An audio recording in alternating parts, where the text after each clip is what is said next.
Eu sou comunista e o meu partido é o Partido Comunista. Com estas palavras, Luiz Carlos Prestes se apresentou à multidão que lotava o estádio de São Januário, aqui no Rio de Janeiro, ao falar no comício do dia 23 de maio de 1945, muito pouco tempo depois de ter saído da prisão, por onde tinha ficado durante 9 anos. Luiz Carlos Prestes não foi sempre um comunista, mas ele sempre foi um homem de convicções. Por conta dessas convicções, ele ficou 45 anos dos 92 anos que viveu ou preso, ou exilado, ou na clandestinidade. Mas por conta dessa fidelidade aos ideais de justiça e igualdade, ele sempre foi considerado por milhões de brasileiros como o Cavaleiro da Esperança. No Caminhos da reportagem de hoje, Luiz Carlos Prestes.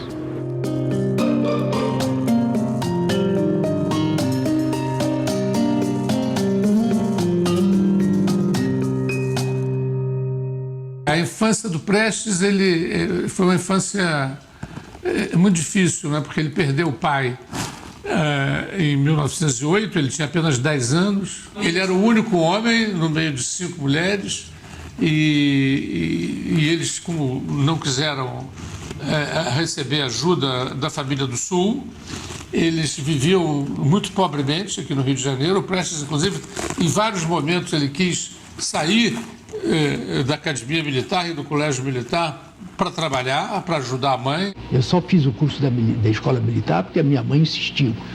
Ela dizia, não, você faz, são mais 3 anos, nós vencemos esses 3 anos e depois de 3 anos você está aspirante, etc. Vai melhorar. E realmente melhorou a vida, né?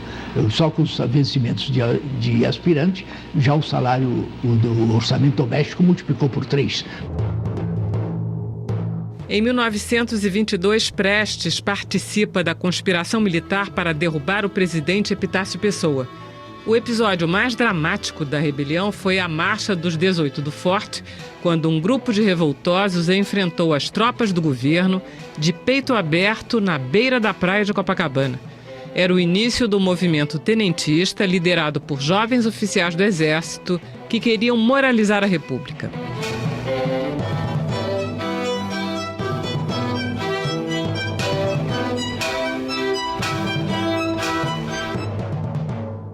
No Levante de 22 ele não participou. Mas ele conspirava, ele iria participar, mas ele foi acometido por uma crise de tifo. Inclusive ele chegou a se vestir, mas caiu desmaiado. Né? Ele não participou, portanto, do Levante de 22 por doença. Prestes é transferido para o Rio Grande do Sul e vai servir no batalhão ferroviário em Santo Ângelo, na região das Missões. Foi uma espécie de exílio interno por conta de sua participação no movimento tenentista. O castigo, no entanto, mostrou-se ineficaz. Em 1924, mesmo isolado, Prestes mobiliza forças rebeldes contra a posse do presidente eleito Arthur Bernardes. Um outro grupo de revoltosos consegue tomar a cidade de São Paulo. A coluna, na verdade, ela começa com um levante, né, da Força Pública de São Paulo, na madrugada de 5 de julho de 24. Um grupo de tenentes da Força Pública se associa a oficiais do Exército, egressos do Levante do Forte de Copacabana, e eles então tomam de assalto os quartéis da Força Pública de São Paulo e alguns quartéis do Exército, que também estavam localizados ali no perímetro urbano. Em questão de horas, uma máquina de guerra se desloca do Rio em direção a São Paulo, inclusive com aviões desmontados. Aviões foram no Campos Afonso, eles desmontam pequenos caças e essa máquina então segue de trem. Há uma resistência heróica, é uma das páginas mais dramáticas da história contemporânea. Eles resistem bravamente entre o dia 9 e o dia 28 de junho de 1924. Para que você tenha uma ideia, os canhões do Exército atiravam de hora em hora, não contra alvos militares, mas contra alvos civis, vilas operárias, áreas densamente povoadas, com o objetivo de jogar a população contra os jovens tenentes, né, que haviam se rebelado contra o poder central.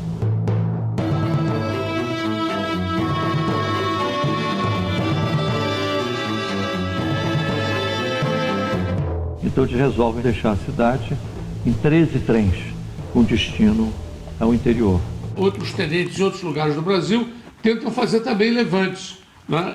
O principal desses outros levantes vai ser no Rio Grande do Sul.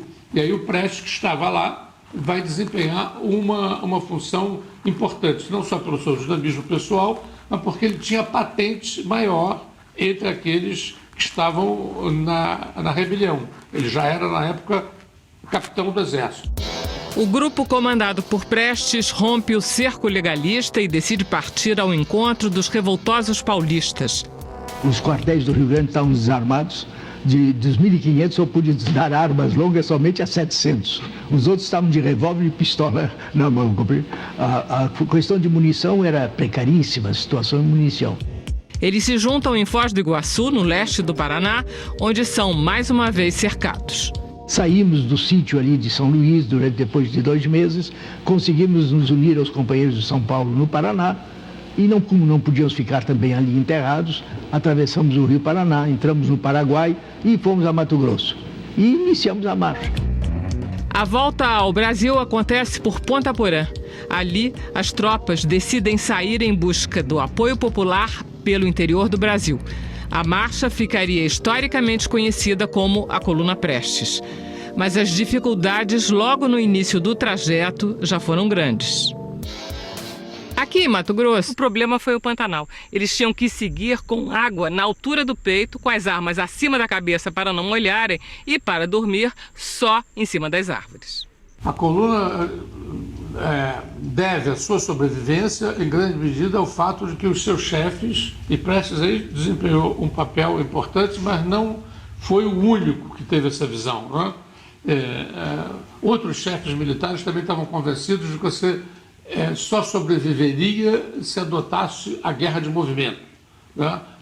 A permanente mobilidade pelo Brasil. Se você se fixasse no lugar, como aconteceu com Canudos, como aconteceu com o Contestado, né, ali na fronteira do Paraná e Santa Catarina, eles seriam liquidados. Eles estão ao mesmo tempo em todos os lugares e em nenhum lugar. Então, quando eles se dividem em 4 grupos, né, ou 4 destacamentos, eles também oferecem ao inimigo uma visão um pouco adulterada da realidade. O governo começa a achar que eles conseguiram muitas adesões, né? Quando, na verdade, eles haviam diminuído. A tropa havia até minguado, né? Mas como eles atacavam aqui e ali, então eles disseram, não, é um exército muito grande, eles atacaram Piancó, e atacaram também, vamos dizer assim, Teresina, Oeiras, é uma tropa muito grande. E o cronista da coluna, o Lourenço Moreira Lima, não regateia elogios ao Prestes justificados. Ele realmente desempenhou um papel muito importante ali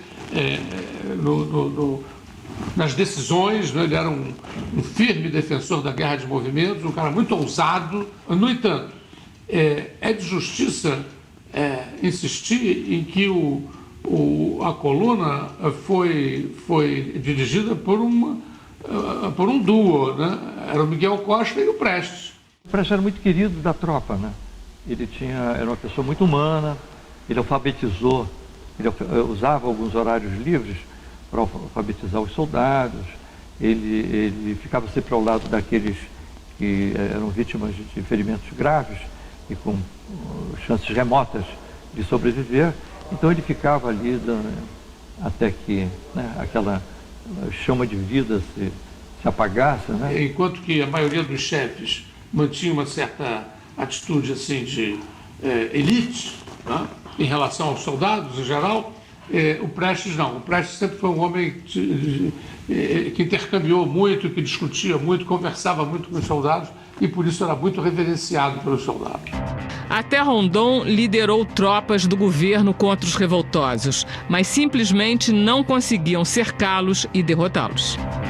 Eles se autodenominavam orgulhosamente como coluna invicta porque realmente nunca foram derrotados militarmente, mas também não conseguiram derrotar o exército brasileiro e os principais inimigos da coluna, inclusive, não foi nem o exército brasileiro, foram os latifundiários que, armando os seus capangas, incentivados pelo governo, o governo incentivou os latifundiários a formar o que se chamou então os batalhões patrióticos. E eles então convencem um chefe sertanejo, que é o general Horácio de Matos, a fazer um exército de jagunços. E é então criado o batalhão patriótico Lavras Diamantina. E aí é que começa realmente a desgraça dos jovens rebeldes. Esses homens do campo é que infernizaram a vida da coluna, muito mais do que o exército brasileiro.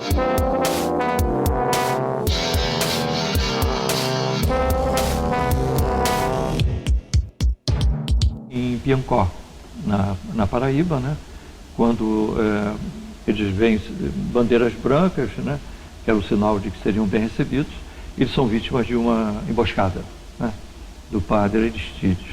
Então essa emboscada é que eles cometem loucuras também, porque eles perdem 3 ou 4 sargentos que eram muito queridos da tropa, né? Então eles praticamente acabam com a resistência de uma forma também muito violenta, né? As perdas eram significativas e a vitória cada vez mais improvável. Eles passavam fome juntos, eles cavalgavam dias, né? Praticamente fugindo, né? Não tinham como momentos de repouso.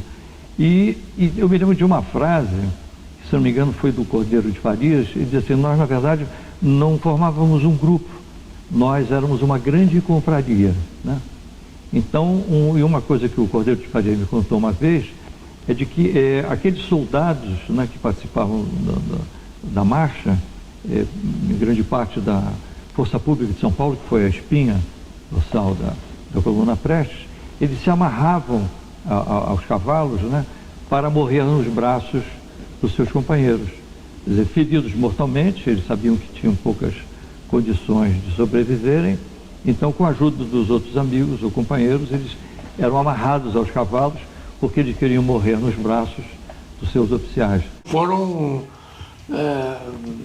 quase 26 mil quilômetros, uma coisa desse porte, né? 25, 26 mil quilômetros.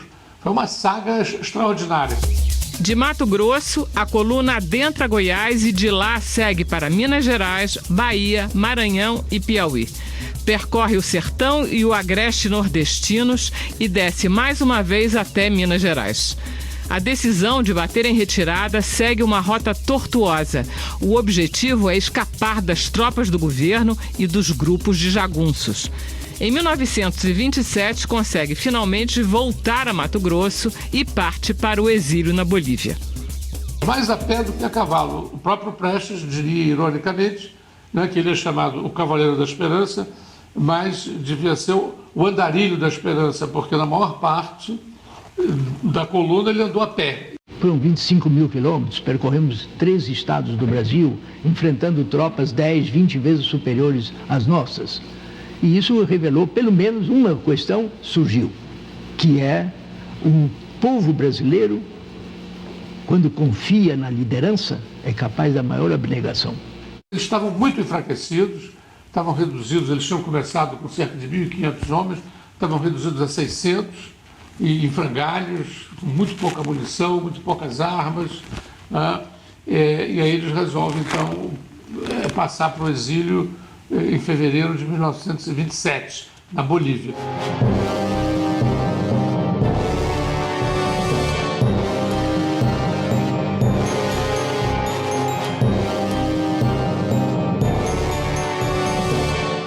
Aquilo era um martírio, né? Aquilo foi um calvário permanente, né? Jornais da capital enviam repórteres até a Bolívia. Lá, eles encontram o avesso da imagem de um herói.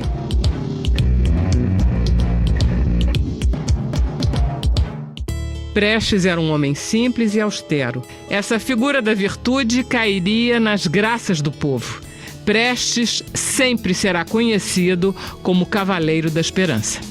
Esse termo, inclusive, foi cunhado pelo Isidoro Lopes, né, que era o chefe militar que não ficou na coluna porque estava muito velho e foi para o exílio. O Isidoro começa a chamar o Prestes de Cavaleiro da Esperança.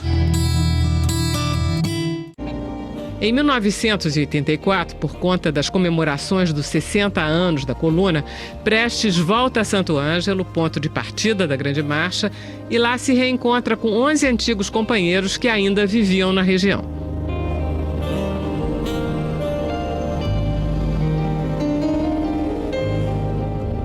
A coluna realmente foi uma experiência que eles jamais esqueceram ao longo das suas vidas, né? Foi muito de aventura da juventude, né? Foi uma aventura de jovens, sem dúvida alguma, loucuras da juventude.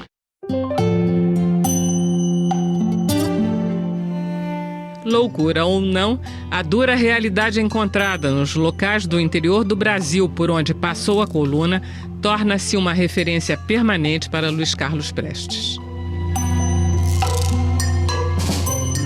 Quando terminamos a marcha, visando objetivamente, eu pessoalmente, pelo menos estudar, para examinar onde estavam as causas disso. E só encontrei uma explicação lógica para minha mente no marxismo-leninismo. Da Bolívia, Prestes segue para a Argentina. Lá encontraria um novo abrigo e uma nova ideologia. Participa de muitos debates com comunistas argentinos e uruguaios e decide aderir ao marxismo-leninismo. Eu tive a impressão de que tudo que eu tinha aprendido, tudo que eu tinha acumulado na minha mente estava errado. Que eu precisava fazer uma limpeza, raspar o cérebro e colocar outro. Fazer um outro cérebro para poder realmente compreender o marxismo. Mas aí é que vai se dar uma cisão entre ele e a grande maioria dos chefes, seus camaradas. Porque a grande maioria, nessa altura, está mergulhada na conspiração que iria desembocar na chamada Revolução de 30. Depois do intervalo, 1935, o frustrado sonho da Revolução Comunista em terras tropicais.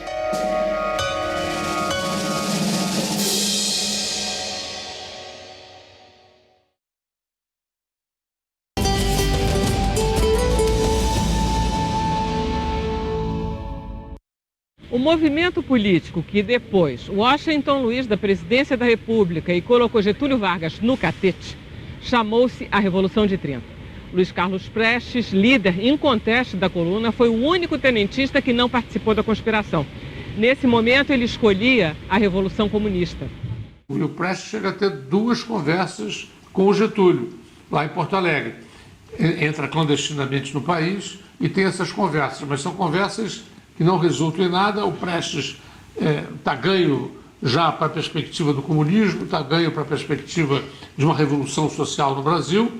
É importante se lembrar que o Prestes, quando adere ao comunismo internacional, o movimento comunista internacional acabou de realizar, a Internacional Comunista, acabou de realizar seu 5º congresso, e é um congresso que dá uma virada radicalíssima na linha geral do movimento comunista internacional. O Partido Comunista do Brasil, que efetuou também essa virada, né, ele desconfia, e esse Partido Operário Radical não quer saber do Prestes, porque o Prestes é um elemento que também vem da classe média. Então, o resultado é que o Prestes adere ao Partido Comunista, mas o Partido Comunista não quer saber dele.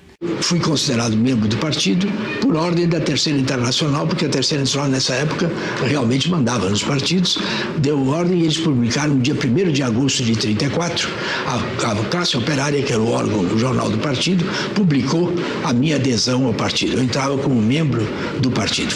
O Prestes nunca perdeu a postura e uma atitude de um comandante, nunca. Ele era e ele tratava muitas vezes as pessoas assim.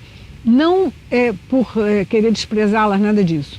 Esse é um dos motivos que fez com que muita gente do Comitê Central não suportasse. Ele jamais tirou a farda.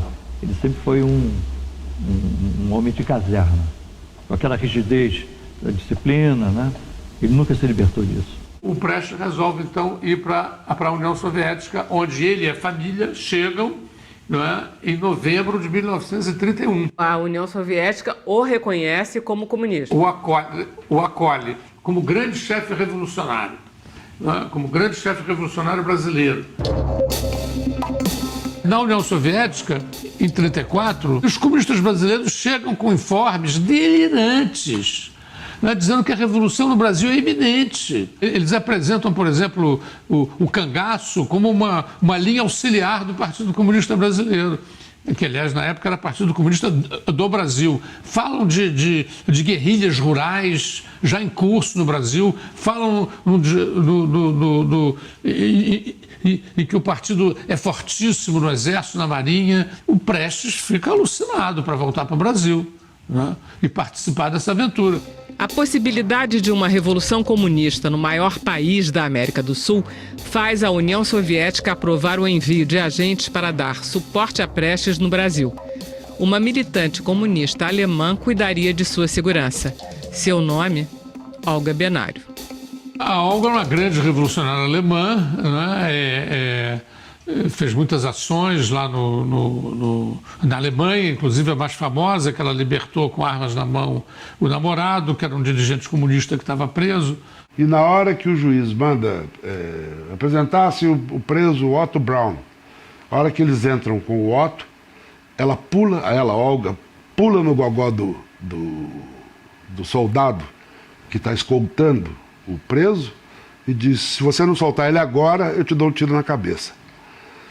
E arrancam o rapaz das mãos do policial, saem com ele por uma saída lateral do prédio do tribunal, e aí começa a sirene, o sujeito aperta o alarme, acho que o juiz tomou a coronhada, uma coisa assim, aperta o alarme, mas aí eles já desapareceram em Berlim. E depois fugiram para a União Soviética, se tornou um ícone da juventude soviética, e aí teve uma formação,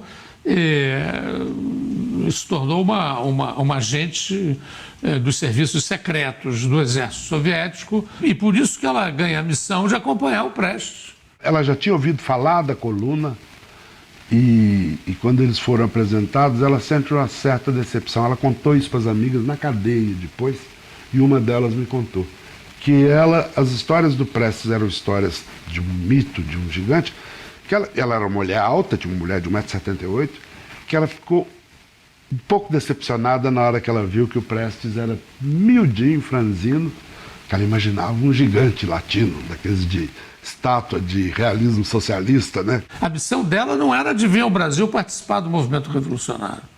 Era de garantir a segurança do Prestes até chegar no Brasil e depois voltar para a União Soviética. Mas eles não podiam viajar com identidade própria, então viajaram com nome falso, passaporte falso, e a fachada é que era um casal de portugueses em lua de mel. O governo brasileiro não sabia nem como é que eu tinha entrado no Brasil, né? Porque fiz a viagem clandestina pelo Pacífico, e depois do Pacífico vim a Buenos Aires, Montevidéu, e daí num avião da Latécoère, comprei uma viagem para Santos, mas antes de chegar a Santos, no primeiro pouso que o avião fez em território brasileiro, desembarquei com a Olga e aí eu não tinha nem vigilância no porto, porque não esperavam um passageiro, né? O passaporte não foi nem carimbado, carimbo de entrada no Brasil não tinha.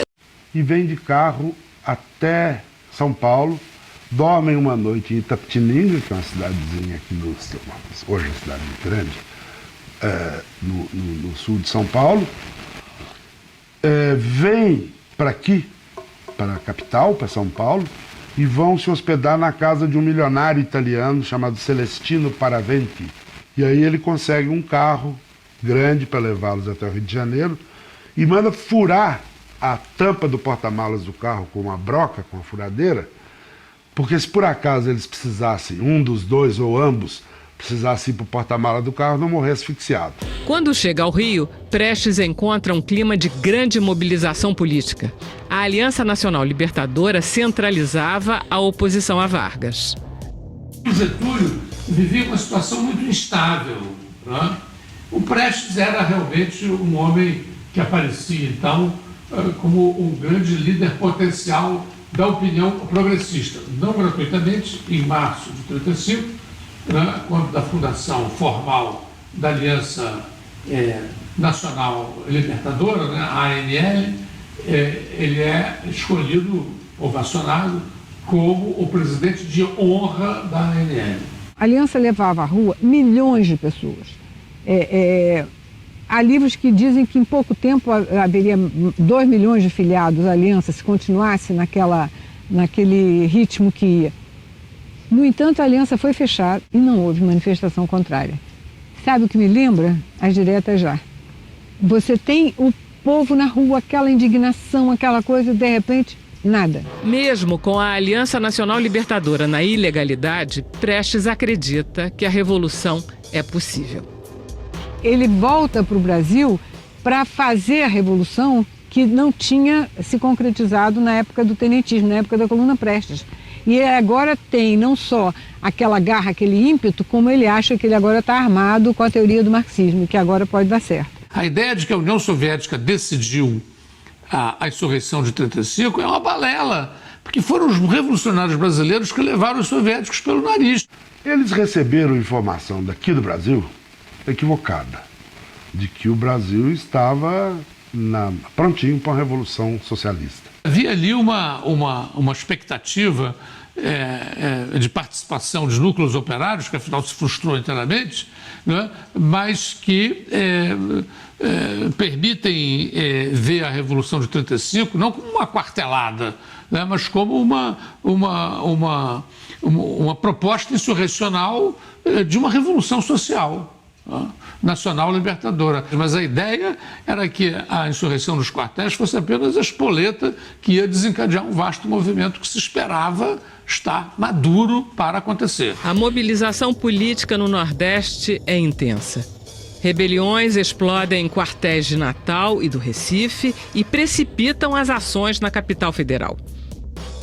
Mas aí você tem uma situação no Rio Grande do Norte que eu acho fascinante. 4 dias.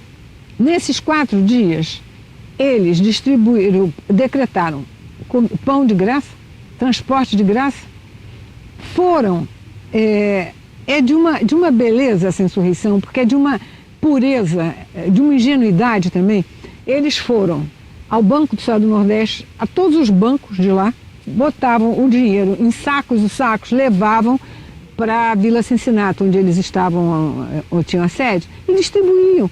Espontaneamente o movimento surgiu em Natal.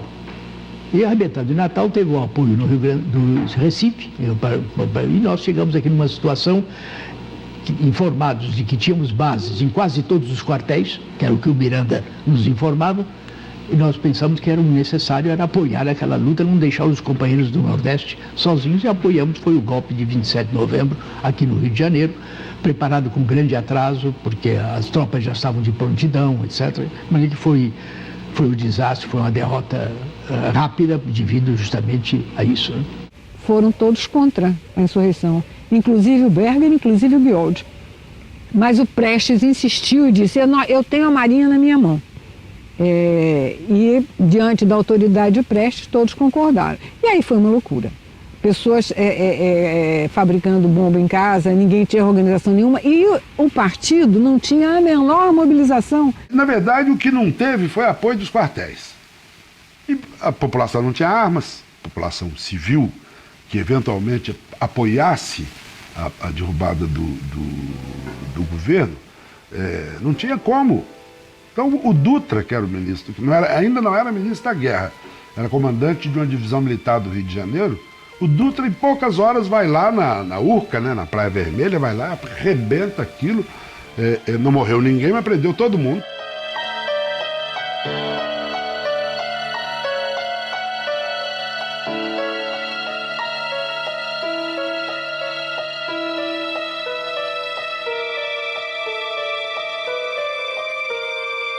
Um a um, os integrantes do PCB e militantes da Internacional Comunista que vieram para o Brasil junto com Prestes são presos.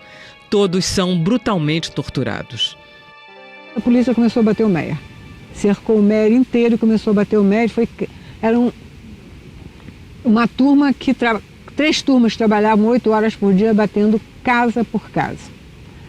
O Prestes chegou a receber um aviso de um soldado que tinha sido da coluna, disse o Prestes que era o melhor artilheiro e que estava empregado com o Filinto Miller. E quando ele mandou dizer ao Prestes que estavam batendo no meu, Prestes achou que fosse provocação. Ele disse, como é que eu vou confiar num homem que trabalha com o Filinto Miller? Mas era verdade. O Filinto Miller fez parte da coluna Prestes. E logo no início, fugiu, desertou e levou com ele 100 contos de réis. E o Prestes mandou fuzilar. Ele não foi fuzilado porque Miguel Costa, que era o comandante, Prestes era o chefe de Estado-Maior. Miguel Costa não deixou fuzilar. O Filinto Miller em 1935, oferece 100 contos de réis a quem prendeu Prestes.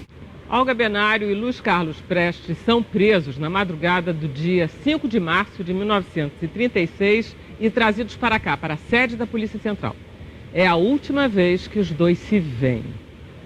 Mas a polícia não sabia ainda quem era Olga Benário.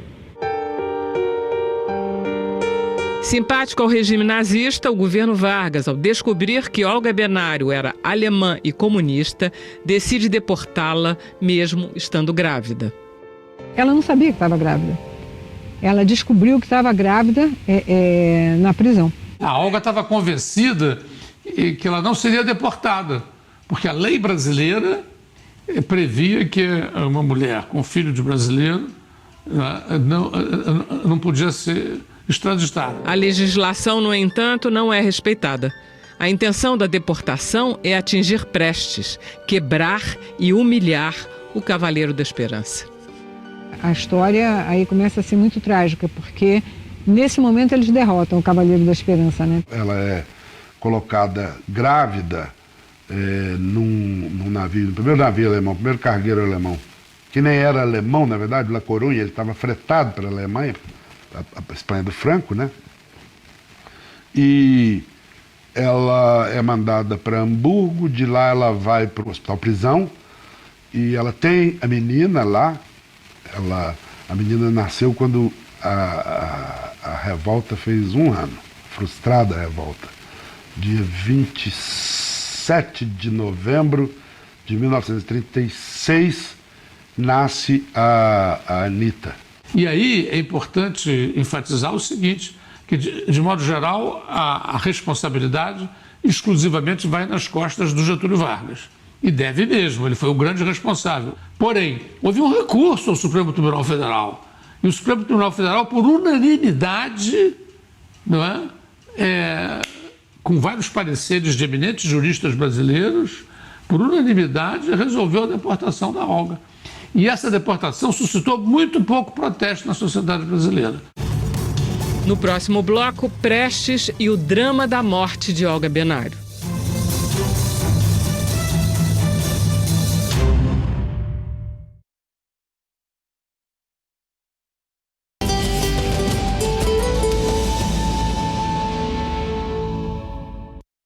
Quando a guerra acabou, em 1945, o clima mudou completamente.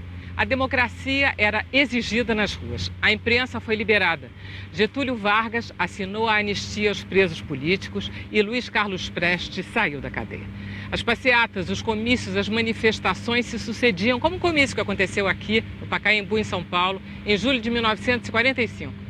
100 mil pessoas aclamaram o líder comunista. De norte a sul, de leste a oeste, o povo todo grita: Luiz Carlos Prestes. Pido silêncio, América, de la nieve a la pampa.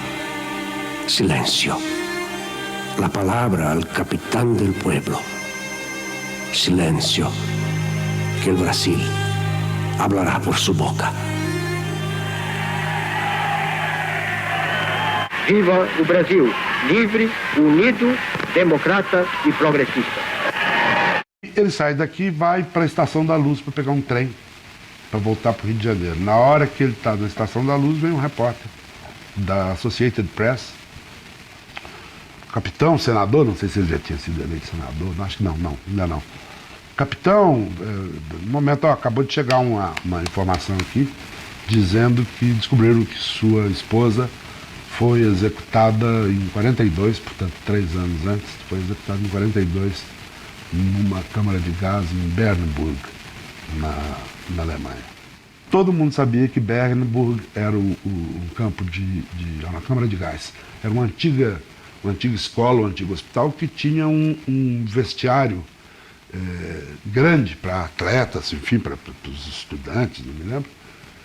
Todo azulejado, com chão de cimento, paredes de azulejo e chuveiros para tomar banho depois de fazer esporte.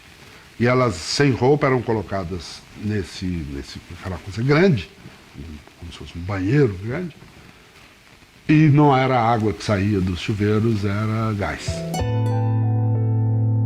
O trágico desenrolar do drama de Olga e Anita dura vários meses, comove os brasileiros e mobiliza a opinião pública em diversos países.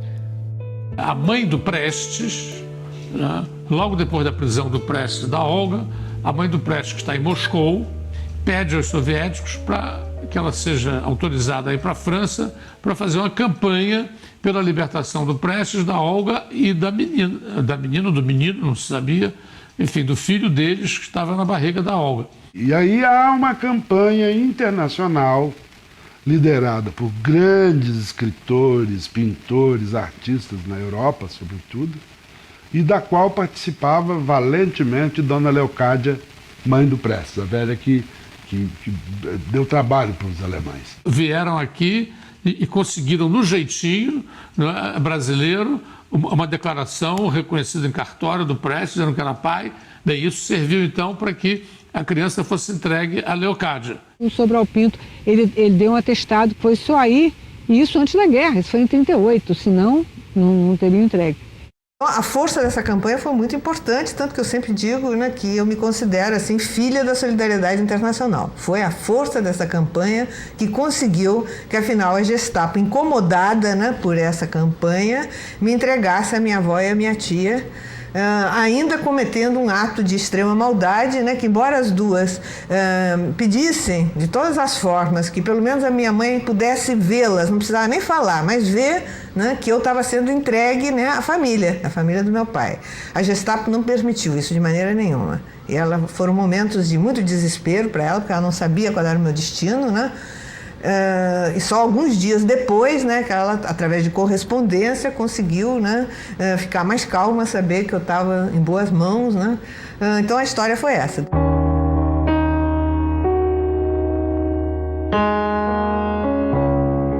Lutei pelo justo, pelo bom e pelo melhor do mundo. Prometo-te agora, ao despedir-me, que até o último instante não terão por que se envergonhar de mim. Quero que me entendam bem. Preparar-me para a morte não significa que me renda, mas sim saber fazer-lhe frente quando ela chegue. Mas, no entanto, podem ainda acontecer tantas coisas. Até o último momento, manter-me-ei firme e com vontade de viver. Agora vou dormir para ser mais forte amanhã. Beijos pela última vez. Olga. Eu nunca conheci na minha vida uma pessoa na idade dele que tivesse esse tamanho respeito pelas mulheres. Provavelmente porque as mulheres desempenharam na vida dele um papel fundamental. Foi a mãe, foram as irmãs, foi a Olga. Depois de 50 anos, depois ele casou-se com a Maria, teve os filhos, teve uma vida normal. Mas o grande amor da vida dele foi a Olga. Ele falava da Olga, ele ficava com os olhos cheios d'água. Agora, com 90 anos de idade. Foi realmente, eu acredito que tenha sido também o grande amor da vida dela. Uma das passagens mais surpreendentes da biografia de Prestes é o apoio político que ele dá a Getúlio Vargas no final do Estado Novo. Getúlio tinha assassinado a mulher dele, quase tinha assassinado a filha dele. Mas ele vai para o palanque com Getúlio. Por quê? Porque ele disse, em política o pessoal tem que ficar em segundo lugar. Se você está convencido que uma atitude política é o mais importante para o seu país, o mais importante para os comunistas naquele momento era a aliança com Getúlio. Os comunistas acharam mais prudente, né, que o Getúlio ficasse no poder, a Assembleia Constituinte já tinha sido convocada, e que a Assembleia Constituinte, então, aprovaria uma nova Constituição, um novo processo eleitoral, e aí um novo presidente seria eleito e substituiria o Getúlio. A minha situação ao sair da prisão era muito difícil, porque eu não conhecia o que restava de Partido Comunista no Brasil. Tínhamos, no entanto, uma orientação política que interessava ao senhor Getúlio Vargas, que era lutar por uma Assembleia Constituinte. Achávamos que naquela época o fundamental era evitar qualquer golpe de Estado, qualquer golpe militar, manter a ordem, a tranquilidade, que eram as palavras de ordem que levantamos, para chegarmos a eleições livres para uma Assembleia Constituinte. A Assembleia Nacional Constituinte é eleita. Prestes recebe mais votos que qualquer outro candidato. Na bancada comunista, Carlos Marighella, Gregório Bezerra e um nome de destaque, o escritor baiano Jorge Amado. Prestes é eleito senador pelo Rio de Janeiro, é eleito também deputado por vários estados, porque naquela época era possível fazer isso. E os comunistas têm uma bancada na Assembleia Constituinte pequena, sem nenhuma eficácia, porque na prática aquele Congresso era esmagadoramente dominado por tendências conservadoras. Participamos da Constituição de 46, mas éramos uma minoria. Os comunistas eram 15, um senador e 14 deputados. O senador era eu e 14 deputados. E nada de importante conseguimos na Assembleia Constituinte. Pois eu fazia um discurso sobre a reforma agrária, já havia falado cerca de 1 hora. Aparece à minha frente o senhor Aliomar Balheiro, deputado pela Bahia, e com o dedo em riste assim, você não vê que está perdendo tempo? Me dizia ele. Nós todos aqui somos, a maioria, somos filho ou genro de fazendeiro. É isso, essa era a composição da Assembleia. Toda medida mais profunda que nós propunhamos eram anuladas. Maio de 47, né, 2 representações logo entram no Tribunal Superior Eleitoral pedindo a cassação do partido. A alegação é que o partido tem vínculos internacionais. E o Tribunal Superior Eleitoral caça o registro do partido, por 3-2. Os deputados e o senador Prestes continuam com seus mandatos. Inclusive, há uma consulta ao tribunal. E os mandatos também não devem ser cassados? O tribunal diz, não, os mandatos, eles foram eleitos pelo povo. Então, se alguém... O único que pode cassar é a própria Câmara e o próprio Senado. Então, porque a Câmara e o Senado queriam que o tribunal fizesse o trabalho sujo. Então, a Câmara, em janeiro de 48, eles são cassados. Luiz Carlos Prestes vive mais de 10 anos na clandestinidade. O Juscelino foi eleito e nós começamos apoiando a candidatura, o governo dele passou a ser apoiado por nós e com 58 abolida a prisão preventiva, eu saí à legalidade e começamos a fazer trabalho de massa já público e a falar diretamente ao povo. Eu pude visitar o país inteiro, tinha diversos lugares no país, né? E a situação avançava, mas com muitas dificuldades, porque ainda carregávamos o peso daquele programa que era esquerdista e de posições esquerdistas que nos afastavam das massas, né? Quando Jânio Quadros renuncia em 1961, Prestes sai em defesa da posse do vice, o PTBista João Goulart. Em 31 de março de 1964, um golpe militar derruba o presidente João Goulart sem suscitar qualquer reação. Todos nós fomos derrotados em 64.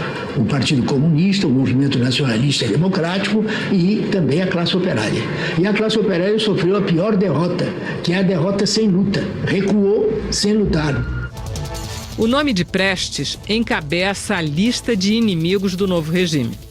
A política de Estado, a política era de eliminar fisicamente a direção do partido e o partido conjunto, desbaratar o partido e matar os dirigentes do partido.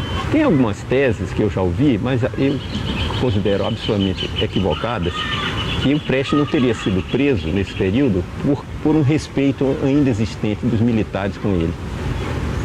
E esse respeito, claro que tinha que haver, pelo papel que ele desempenhou, por ter sido um excelente aluno militar e depois um excelente dirigente militar. Mas, acima disso, havia um interesse grande da direita em prender e matar o Prestes. Ele só vai se exilar em 71. E ele, inclusive, não queria se exilar. Ele encara a ordem de exílio dele como um golpe contra ele. Não é? Porque ele tinha uma luta interna ali. Porque o Prestes ele era contra a luta armada, que a nossa geração empreendeu, né? Ele era contra a luta armada, mas ele também era contra a linha que ele considerava extremamente conciliatória do Comitê Central do Partido. Ele queria uma terceira margem, uma luta contra a ditadura, apoiada em manifestações de massa, etc., que o partido devia investir nisso, né? Ele tem documentos sobre isso da época. Em 71, a reunião do Comitê Central, proposta de numerosos companheiros, ficou resolvido que para salvar, devido à perseguição que se intensificava, o Comitê Central, numa de suas reuniões, podia cair todo, era necessário que uma parte do Comitê Central fosse para o estrangeiro. Eu compreendi que não era por segurança, era para me isolar e isolar outros companheiros da direção partidária. Foi fundamental para a sobrevivência do partido e tal, a saída do Prestes. É difícil você morar no exterior, para dirigir um partido político a partir do exterior é difícil, é limitado, mas não tinha alternativa. Foi a direita nos impôs essa pena, né?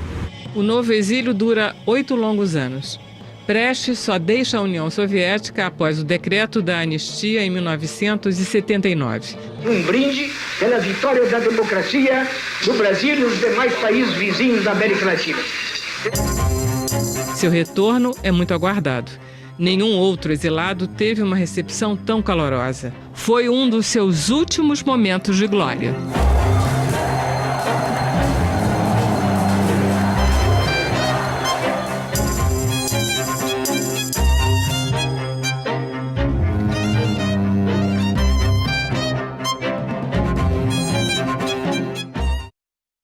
Ele volta na anistia e ele está dominado pela crença que era compartilhada por, não vou dizer por muita gente, mas por algumas pessoas, em outras latitudes inclusive, de que aquela conjuntura de redemocratização, dela poderia emergir uma situação revolucionária. Ele racha com o partido na convicção de que ele está numa conjuntura que pode se radicalizar enormemente.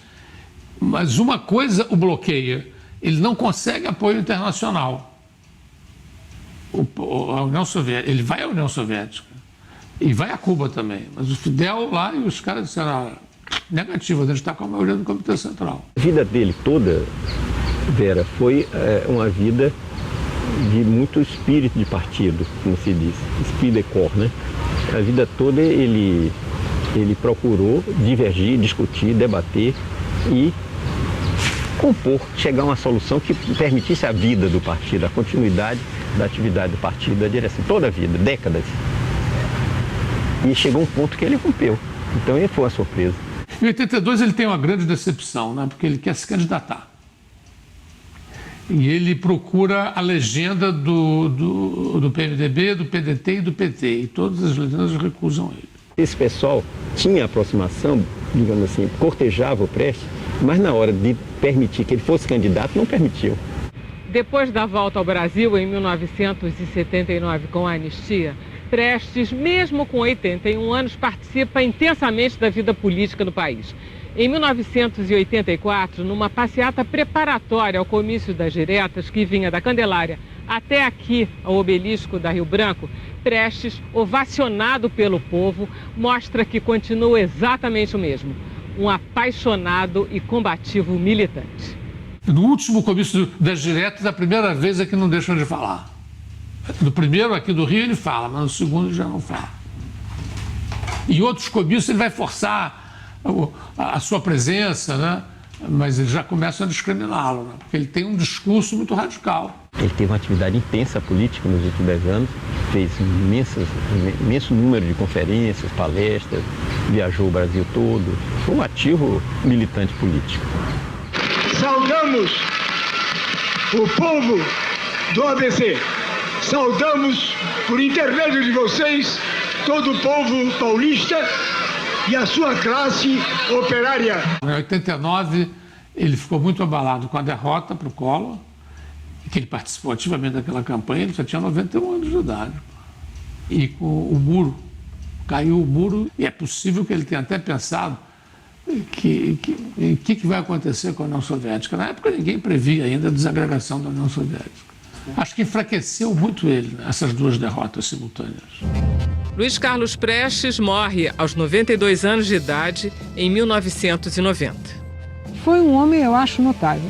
Eu acho que foi, das nossas figuras aqui, comparado com figuras, eu não vou falar nem de Tiradentes, eu acho uma figura como o Zambi de Palmares, sabe? Uma figura com uma dignidade, com um sentido disposto a dar tudo para a transformação do país no que ele achava que ia ser o melhor para o país. Tinha lá suas suas idiosincrasias, né? Era um homem obstinado, cabeça dura, mas é um sujeito com a vida que é reta como uma espada.